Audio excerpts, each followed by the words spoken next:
I'm Dr. Amber Bradshaw. I'm a minimally invasive gynecologist. So fibroids are abnormal growths of the muscle of the uterus.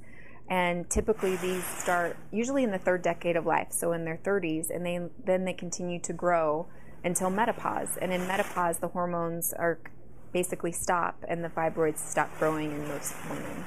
So fibroids can cause multiple problems such as heavy bleeding or pelvic pain and pressure just from the size of fibroids.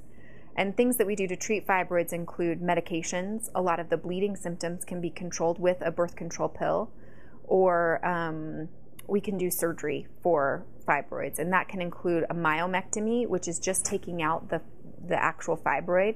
That leaves the uterus behind for women that still want fertility, or taking out the uterus as a hysterectomy.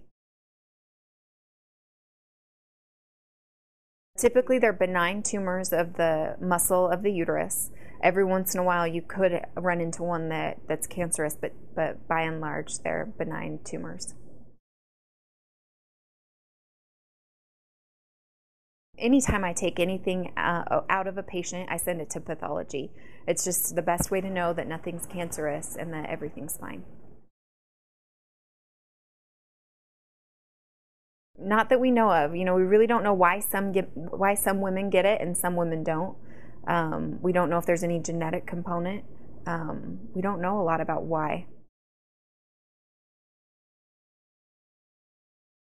I do most of my fibroid surgeries minimally invasively. There may be some myomectomies, which is again taking out the fibroids, that have 7, 8, 9, 10 fibroids.